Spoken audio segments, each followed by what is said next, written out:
प्यारे छात्र छात्राओं, आज के 77वें गणतंत्र दिवस समारोह जो पूरे देश में और विदेश में बड़े हर्षोल्लास से मनाया जा रहा है,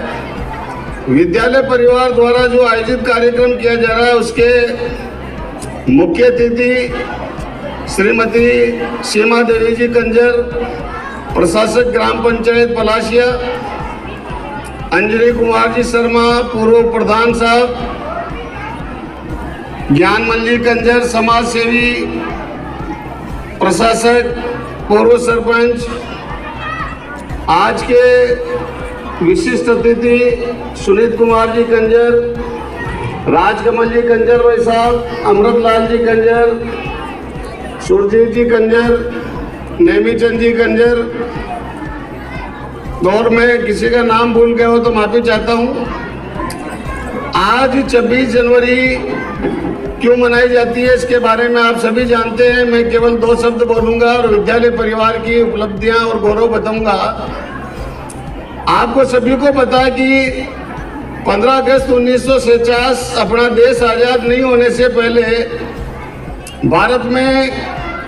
लगभग 2000 साल तक अंग्रेजों ने, शकों ने, हूणों ने, कुषाणों ने और उसके बाद में राजा महाराजाओं का राज रहा। भारत में विभिन्न रियासतें थी, उनके अलग अलग झंडे थे, अलग अलग कानून, नियम कानून, कायदे होते थे जिससे ये देश चलता था। जब अंग्रेजों ने भारत छोड़ने का मन बनाया तो उन्होंने मन में सोचा कि भारत को हम आज़ाद कर देंगे, परंतु भारत एक विविधताओं वाला देश है और यहाँ अलग अलग जाति धर्म के अलग अलग मान्यताएं और कानून हैं और राजा महाराजाओं की रियासतों के कानून अलग अलग है, तो ये देश धीरे धीरे छिन्न भिन्न हो जाएगा, इनमें इतनी योग्यता नहीं है। तो 26 जनवरी 1930 को ही लाहौर कांग्रेस के अधिवेशन में एक संविधान का प्रारूप बनाया गया, परंतु अंग्रेजों ने उसे नामंजूर कर दिया। बाद में देश आजाद होने के बाद में देश का नया कानून बनाने के लिए संविधान सभा के सदस्यों का चुनाव हुआ और जो विभिन्न रियासतें थी उनसे एक एक प्रतिनिधि संविधान सभा में सदस्य लिए गए। हमारे उदयपुर मेवाड़ राजघराने से बलवंत सिंह जी मेहता सदस्य बने और इस प्रकार संविधान को बनाने में प्रारूप समिति का अध्यक्ष भगवान तुल्य सदैव पूजनीय डॉक्टर भीमराव अंबेडकर साहब को बनाया गया। संविधान सभा के अध्यक्ष प्रथम राष्ट्रपति डॉक्टर राजेंद्र प्रसाद जी थे। लगभग 2 साल और कुछ महीने और दिनों में संविधान सभा में लंबी चौड़ी बहसें होने के बाद में विभिन्न जाति धर्म संप्रदाय वर्ग महिलाओं बालकों सभी के हित का ध्यान रखते हुए भारत का सबसे लंबा लिखित और बड़ा संविधान बनकर तैयार हुआ और उसी संविधान की बदौलत आज आप और हम देश में प्रगति कर रहे हैं। देश आजाद है, सबको शिक्षा का अवसर मिल रहा है, माँ बहनों को अधिकार मिले हैं। संविधान एक जीता जागता दस्तावेज है, परंतु डॉक्टर भीमराव अंबेडकर साहब ने कहा था संविधान सौंपते समय कि संविधान चाहे कितना भी अच्छा क्यों न हो, परंतु यदि संविधान को लागू करने वालों की मंशा सही नहीं हो तो वह संविधान फेल हो जाता है।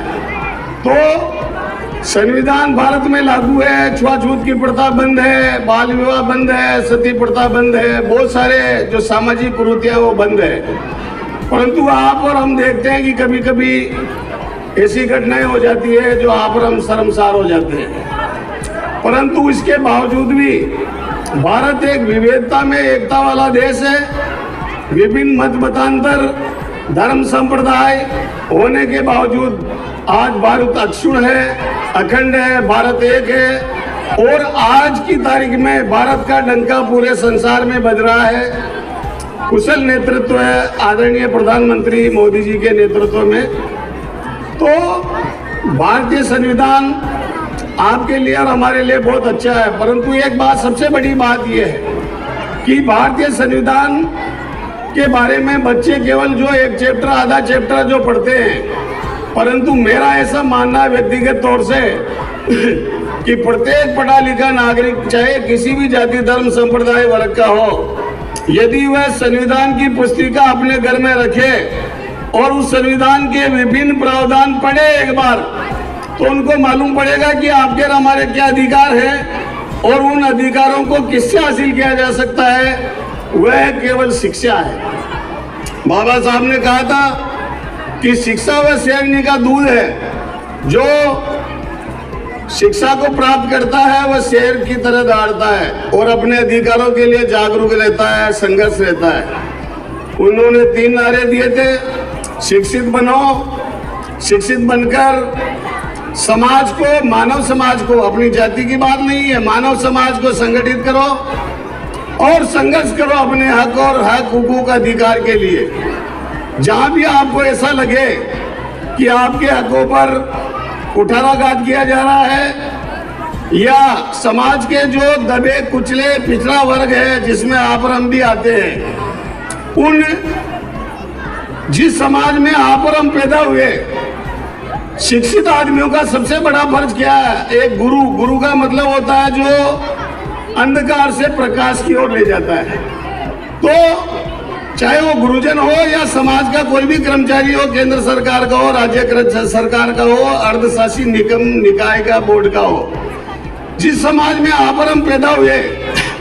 उस समाज में पेड बाई समाज, यानी जिस समाज का आरक्षण लेके आप और हम आज नौकरियां लगे,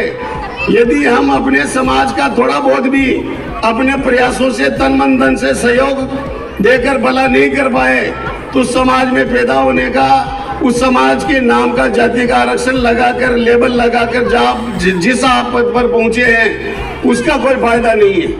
मैंने देखा है समाज में, अपने दलित समाज में बहुत सारे पढ़ लिख कर एक नया वर्ग बन गया है और वो मैं पिया, मेरा बेल पिया, कुआ ढस पड़े, मेरा परिवार आगे बढ़ जाए, दूसरों से मेरे कोई मतलब नहीं है। जब तक ऐसी संकुचित भावना मन में रखेंगे, समाज आगे नहीं बढ़ेगा। प्रत्येक शिक्षित व्यक्ति का यह दायित्व है कि वो अपने घर परिवार को आगे बढ़ाए और साथ में अपने समाज को भी साथ लेकर चले। समाज में गरीब है, कमजोर है, दिव्यांग है, उनकी किसी न किसी प्रकार से सहायता करे, चाहे वो धन से सहायता नहीं करे, उनके पेंशन के फॉर्म भर दे। कहीं शिविर लग रहा हो, ग्राम शिविर, नगरीय शिविर, वहाँ पर टेबल कुर्सी लगा के उनके आवेदन भराए, उनको विभिन्न प्रकार की जानकारियां देकर सरकारी सहायता योजना में उनको लाभान्वित करे, तो उनसे उनका बहुत बड़ा भला होगा। किसी को अगर किसी योजना में फायदा मिलता है तो वह आपको आशीष देगा, आशीर्वाद देगा। रही राजकीय उच्च माध्यमिक विद्यालय कंजर कॉलोनी मोदी नगर, नाम बहुत जल्द राजपत्र में जारी होगा, नाम बदल जाएगा। पहले इसको गांधी ग्राम भी कहते थे, मेरा ननियाल भी पंडेर में है। मुझे बड़ा सौभाग्य का अवसर मिला है कि मैं पेंशन के समय, मेरे 2-4 महीने बाकी है और आप सबके सहयोग से, स्थानीय जनप्रतिनिधियों और विधायक महोदय सबके प्रयास से, सबके आशीर्वाद से मैं यहाँ पर आया और यहाँ का स्टाफ भले